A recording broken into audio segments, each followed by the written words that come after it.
చరిత్ర తెలుసుకునే కొద్దీ ఇంకా తెలుసుకోవాలనిపిస్తూనే ఉంటుంది. అలాగే తెలుసుకోవాల్సింది ఇంకా ఎంతో ఉంటుంది.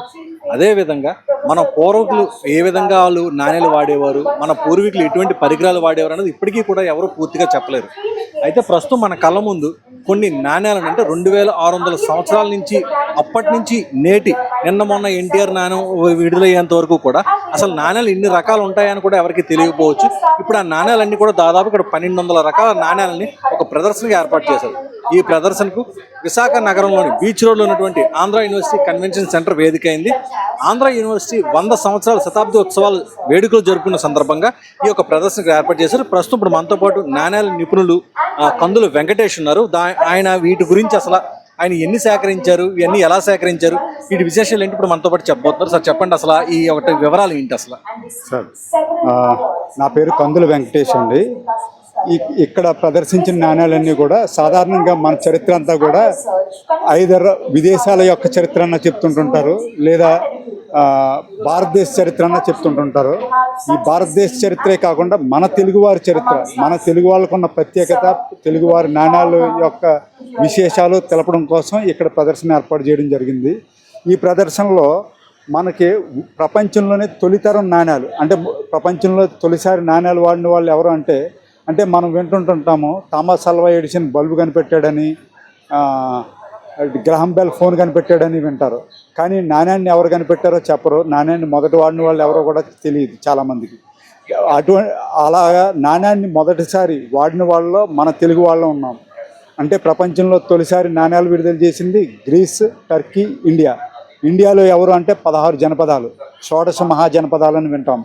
ఆ షోడశ జనపదాల్లో 3 జనపదాలు మన జనపదాలు, అంటే ఆంధ్ర, అస్మక, కళింగ అనే 3 జనపదాలు మన తెలుగు వాళ్ళవి. అంటే ప్రపంచంలో తొలిసారి నాణ్యాలు వాడిన వాళ్ళలో మన తెలుగు వాళ్ళు ఉన్నారు. ఈ విషయాన్ని మనం గర్వంగా ఫీల్ అవుతూ ఇక్కడ ఆ నాణ్యాలు కూడా ఈ ప్రదర్శనలో పెట్టాము, చూడొచ్చు. తర్వాత దక్షిణ భారతదేశానికి బంగారు నాణ్యాన్ని పరిచయం చేసింది మన తూర్పు చాళుక్యులు. అందుకనే వాళ్ళ నాణ్యం పైన ఇక్కడ మనం తొలుత జనపద నాణ్యాలు చూద్దాము. ఇవి జనపద నాణ్యాలు. ఇవి అంటే క్రీస్తు పూర్వం 7వ శతాబ్దం నుంచి క్రీస్తు పూర్వం 350వ సంవత్సరం మధ్యకాలంలో విడుదల చేసిన నాణ్యాలు. ఇవి ప్రపంచంలోనే తొలితరం నాణ్యాలు. వీటిల్లో 3 జనపదాలు ఇక్కడ చూస్తే 3 జనపదాలు మన జనపదాలు, అస్మక, ఆంధ్ర, కళింగ. ఇక్కడ చూడండి, దక్షిణ భారతదేశంలో అస్మక, ఆంధ్ర, కళింగ ఈ 3 జనపదాలు తెలుగు ప్రాంతాలు. అస్మక అంటే గోదావరి రివర్ వ్యాలీ సివిలైజేషన్ అండి. ఆంధ్ర అంటే Krishna river valley civilisation. Kalinga అంటే Mahanadi river valley civilisation. Kalinga అంటే చాలామంది ఒరిస్సా అనుకుంటారు, కాదండి. కళింగ అంటే గోదావరి మహానది మధ్య భాగమే కళింగ దేశం. సో ఇక్కడ కళింగ దేశం యొక్క కళింగ రాజుల యొక్క నాణ్యాన్ని ఇక్కడ చూడొచ్చు. ఇక్కడ నాణ్యం ఉంది, దాన్ని అర్థం కావడం కోసం, సింపుల్గా జనాలందరికీ అర్థం కావడం కోసం దానిపైన ఉన్న సింబల్స్ని ఇక్కడ పెట్టాము. ఇక్కడ 2 ఎద్దులతో నాగలి లాంటివి ఉన్నాయి. తర్వాత ఆంధ్ర జనపదం అంటే కృష్ణా పరివాహక ప్రాంత నాగరికత అన్నమాట. వాటి నాణ్యాలని ఇక్కడ చూడొచ్చు మీరు. ఇక్కడ ఆంధ్ర జనపద నాణ్యం ఉంది. వాటిపైన ఉండే సింబల్స్ని క్లియర్గా అర్థం కావడం కోసం ఏనుగు, ఆకు, వివిధ రకాలైన సింబల్స్ ఉన్నాయి. ఆ సింబల్స్ అన్నీ కూడా ఇక్కడ పెద్దగా చేసి పెట్టడం జరిగింది. ఇది ఆంధ్ర జనపదం. తర్వాతది ఇంపార్టెంట్ది అస్మక జనపదం. ఈ అస్మక జనపదం అంటే గోదావరి రివర్ వ్యాలీ సివిలైజేషన్ అండి. అంటే గోదావరి పరివాహక ప్రాంతం అంతా కూడా ఒకటే సివిలైజేషన్ ఉండేది. ఈ ప్రాంతాన్ని అంతా ఒకే పరిపాలనలో ఉండేది. దీని రాజధాని ప్రస్తుతం నిజామాబాద్ జిల్లా బోధన్. దాన్నే పూర్వకాలంలో పోతన అనేవారు అనమాట. ఇది అస్మక జనపద రాజధానిగా భావిస్తున్నారు. తర్వాత ఈ జనపదాలన్నీ కూడా మౌర్య చక్రవర్తుల మౌర్యుల కాలం నాటికి మౌర్యుల ఆధ్వర్యంలోకి వెళ్ళిపోయినాయి. అందుకోసం ఇవన్నీ మౌర్యుల కాలం నాటి నాణ్యాలు. తర్వాత చారిత్రక యుగం అని చెప్తాము. అంటే క్రీస్తు పూర్వం 2వ శతాబ్దం ఆ ప్రాంతంలో గోబద అనే రాజు విడుదల చేసిన నాణ్యము. ఈ నాణ్యాన్ని చూస్తే నాణ్యానికి లిపిని నేర్పిన రాజు ఈయన. అంటే భారతదేశంలో అప్పటి వరకు ఉండే నాణ్యాలపైన ముద్రలే ఉండేవి, వాటిపైన లిపులు ఉండేవి కాదు. తొలిసారి నాణ్యానికి లిపిని ప్రవేశపెట్టాడు ఆ రాజు తెలుగువాడు. మన కోట్లింగాల అంటే కరీంనగర్ జిల్లా కోట్లింగాలని కేంద్రంగా చేసుకుని పరిపాలించిన రాజు. గోబద, సమగోప, నరాన, సిరివయ, సిరికమ అనే రాజులు ఉండేవారు. వీళ్ళందరూ కూడా శాతవాహనుల కంటే పూర్వం పరిపాలించిన రాజులు. తర్వాత వాళ్ళు శాతవాహనులు. అంటే మన చరిత్ర అంతా కూడా శాతవాహనుల నుంచి మొదలు పెడతారు, కానీ కాదండి. శాతవాహనుల కంటే అనేక ఆర్థిక చరిత్ర చాలా పెద్దది ఉందని తెలుస్తుంది. తర్వాతది శాతవాహనులు. శాతవాహనుల్లో గౌతమిపుత్ర శాతకర్ణి ఇట్లాంటి రాజుల కోసం మనం పేర్లు విన్నాం. వాళ్ళందరూ తెలుగు వాళ్ళు. అంటే ఇప్పుడున్న సంపూర్ణ భారతదేశంలో 2/3 భారతదేశాన్ని పరిపాలించిన రాజులు శాతవాహనులు. వాళ్ళ దక్షిణాది వారు, తెలుగువారు అని అనేక ఆధారాలు ఉన్నాయి. వాటిల్లో మొదటి ఆధారము నాణ్యాలు. నాణ్యాలను ఆధారంగా చేసుకునే పివి పరబ్రహ్మ శాస్త్రి అనే ఒక చారిత్రక నిపుణుడు శాతవాహనులు తెలుగు వాళ్ళని నిరూపించాడు. తర్వాత చెప్పుకోవాల్సిన రాజ్యం పల్లవులు. ఈ పల్లవులు కూడా చాలామంది ఏమనుకుంటారంటే పల్లవులు అన్నవాళ్ళు తమిళనాడు వాళ్ళు అనుకుంటుంటారు. కాదండి, తొలి పల్లవులు తెలుగు వాళ్ళు. తర్వాత ఇక్కడ విష్ణుకుండెన్ల ప్రభావం ఎక్కువ కావడంతో దాన్ని షిఫ్ట్ చేశారు. వాళ్ళ రాజధాని కంచికి షిఫ్ట్ చేశారు. అందుకనే కంచి పల్లవులని మలి పల్లవులు అంటుంటారు. తొలి పల్లవులు వీళ్ళ తెలుగు వాళ్ళు. వీళ్ళ బిరుదులు కూడా తెలుగులో ఉంటాయి. సకల భుజబల, పగ పిడుగు లాంటి బిరుదులు, తెలుగు బిరుదులు మనకు కనిపిస్తుంటాయి.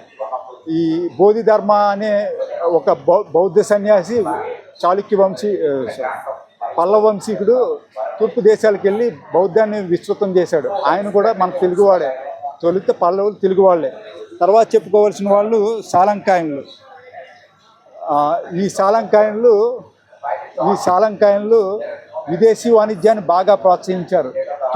ఈవెన్ శాతవాహనుల కాలం నుంచే విదేశీ వాణిజ్యం జరుగుతుంది. దానికి గుర్తుగా షిప్ కాయిన్ కూడా వేశారు. ఆ షిప్ కాయిన్ కూడా ఈ ప్రదర్శనలో ఉంది. ఇదేంటంటే సార్, నాణ్యానికి సాధారణంగా బొమ్మ బొరుసు అంటుంటాం కదా, ఇది బొమ్మ అన్నమాట. ఈ నాణ్యానికి బొమ్మను పరిచయం చేసింది మన ఇండియన్ కింగ్ శాతవాహనులు. గౌతమిపుత్ర శాతకర్ణి ఆ పీరియడ్లో నాణ్యాలపైన రాజు యొక్క బొమ్మను ముద్రించడం మొదలుపెట్టాడు. అప్పటి నుంచే నాణ్యానికి బొమ్మ బొరుసు అనేటువంటివి వచ్చినాయి అనమాట. ఈ బొమ్మ బొరుసు కారకులు వీళ్ళే శాతవాహనులు. మీరు యాక్చువల్గా అసలు ఈ నాణ్యాలన్నీ కూడా గ్యాదర్ చేయడానికి మీకు ఎన్నాళ్ళు టైం పట్టింది? అసలు ఎలా గ్యాదర్ చేశారు? నేను 8 సంవత్సరాల వయసు నుంచే తాతయ్య కలెక్ట్ చేసేవాడు సార్. సో ఆయన దగ్గర నుంచి ఇన్స్పిరేషన్గా తీసుకుని నేను కూడా కలెక్ట్ చేయడం మొదలుపెట్టాను సార్. చివరిగా ఈ బంగారు నాణ్యాల గురించి ఒకసారి చూపించండి.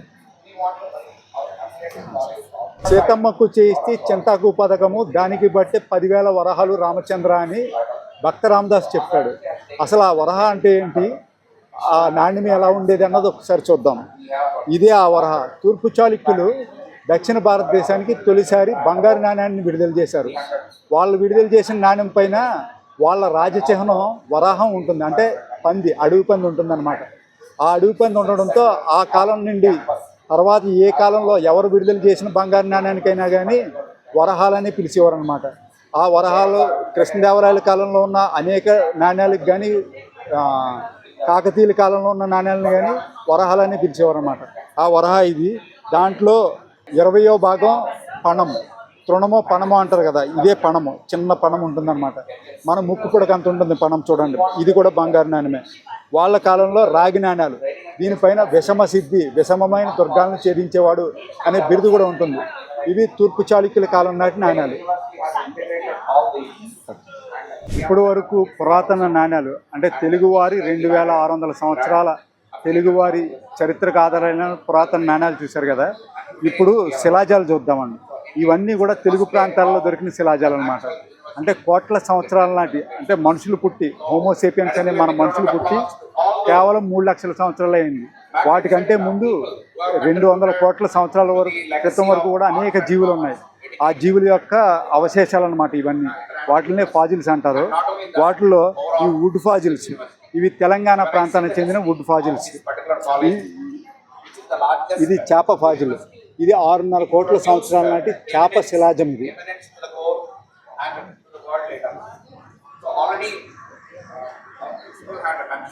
ఇది ట్రైలోబైట్ అనే జీవి. ఇది హిమాలయ ప్రాంతాలకు చెందింది. ఇది హిమాలయ ప్రాంతాలకు చెందింది ట్రైలోబైట్ అనే జీవి. 48 కోట్ల సంవత్సరాల క్రితం అంతరించిపోయింది. 52 కోట్ల నుంచి 48 కోట్ల సంవత్సరాల మధ్యకాలంలో జీవించింది. తర్వాత ఇక్కడది ఇది డైనోసార్ యొక్క ఎగ్ ఫాసిల్, డైనోసార్ యొక్క గుడ్డు శిలాజము. గుడ్డు అవశేషం ఇలా శిలాజంగా మారిపోయింది. ఇక్కడ చూడండి 2 గుడ్ల యొక్క షెల్స్ ఇక్కడ ఉన్నాయన్నమాట, చూడొచ్చు. ఇది డైనోసార్ ఎగ్ ఫాసిల్. ఇది డైనోసార్ యొక్క ఒక జీవి యొక్క కోప్రలైట్ అంటాము, అంటే పేడ శిలాజంగా మారింది అనమాట. ఇది జీవి యొక్క శిలాజం, పేడ శిలాజం.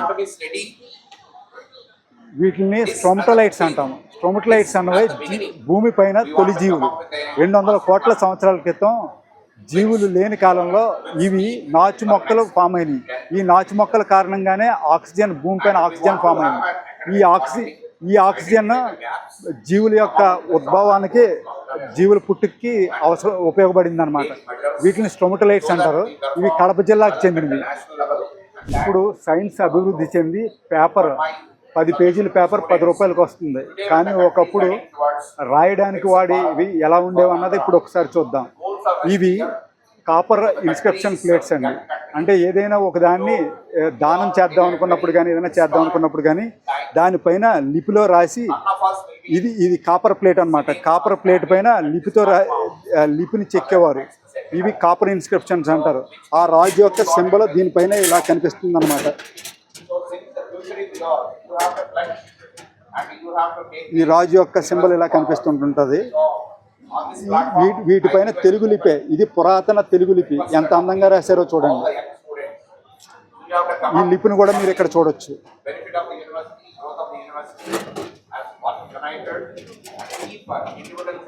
కానీ సామాన్యులు వాడేది మాత్రం తాళపత్ర గ్రంథాలు, అంటే తాటాకు నుంచి తీసి దాంతో రాసేవారు అనమాట. ఇది తాళపత్ర గ్రంథం. దానిపైన రాయడానికి, తాళపత్ర గ్రంథం పైన రాయడానికి లేఖిని అనేవారు. ఇది లేఖిని అనమాట. దీంతో రాసేవారు అనమాట. ఇది లేఖిని. తర్వాత చెప్పుకోవాల్సింది పేపర్, హ్యాండ్ మేడ్ పేపర్స్. అంటే వీటి చింత గింజలు, వెదురు లాంటి వాటిని వాడి పేపర్ తయారు చేసేవారు. చేతితో తయారు చేసేవారు. హ్యాండ్ మేడ్ పేపర్ చేసి దానిపైన రాసేవారు అనమాట. ఇది 3వ జనరేషన్, 3rd జనరేషన్. అంతేకాదు, ఇవి కాకుండా ఇక్కడ తీసుకురాలేకపోయాం కానీ స్టోన్ ఇన్స్క్రిప్షన్స్ అని ఉంటాయి. అంటే శిలాఫలకాలు, శిలల పైన రాసేవారు అనమాట. అట్లాంటివి కూడా ఉండేవి. మొత్తంగా చూస్తే ఇక్కడ జరిగినవన్నీ కూడా చూస్తుంటే నిజంగా ఇప్పుడు ఉన్నటువంటి తరానికి అందరూ కూడా ఇవన్నీ తెలుసుకోవాల్సి, ఖచ్చితంగా చూడాల్సినవే. ఎందుకంటే ఈ ప్రదర్శనలో ఏర్పాటు చేసినవన్నీ కూడా మామూలు కాదు. 1-2 సంవత్సరాల క్రితమే కాదు, కొన్ని వందల వేల సంవత్సరాల కిందట ఉన్నటువంటి అప్పట్లో మన మనుషులు ఎటువంటి వాడేవారు, ఎటువంటి నాణ్యాలు వాడేవారు, ఎటువంటి తాళపత్ర గ్రంథాలు అంటే తాటాకులతో చేసిన గ్రంథాలు చెప్తావి ఎలా రాసేవారు. అలా విధంగా రాజులు వాళ్ళు ఒకప్పుడు, అంటే ఇప్పుడులా అందరూ కూడా నాయకులు శిలాఫలకాలు వేస్తుంటారు. కానీ అప్పట్లో రాజులు ఏ విధంగా వాళ్ళు శాసనాలు చేసేటప్పుడు కానీ ఇవన్నీ కూడా వాటి ఏ విధంగా లిపి రాసేవారు అన్ని కూడా చాలా చక్కగా ఇన్ని కూడా ఇక్కడ ఈ ప్రదర్శనలో ఏర్పాటు చేయడం జరిగింది. అదేవిధంగా కొన్ని కోట్ల సంవత్సరాల కిందట ఉన్నటువంటి జీవుల యొక్క అవశేషాలను కూడా గ్యాదర్ చేసి ఇక్కడ వీటిలో ప్రదర్శనలో పెట్టారు. ఇవన్నీ కూడా ఆంధ్ర యూనివర్సిటీ శతాబ్ది ఉత్సవాల్లో భాగంగా ఇక్కడ విద్యార్థులు తెలుసుకోవాలనే ఒక ఉద్దేశంతో కందుల వెంకటేష్ గారు ఇవన్నీ కూడా ఏర్పాటు చేయడం జరిగింది. ఆయన ఇవన్నీ కూడా సేకరించడానికి కొన్ని సంవత్సరాలు పట్టింది. అన్ని ఒక్కొక్కటి కూడా సేకరించి ఇలా అనేక ప్రదర్శనల రూపంలో విద్యార్థులందరికీ కూడా ఒక అవగాహన కల్పించే కార్యక్రమాన్ని ఇప్పుడు తరచూ చేస్తూనే ఉన్నారు.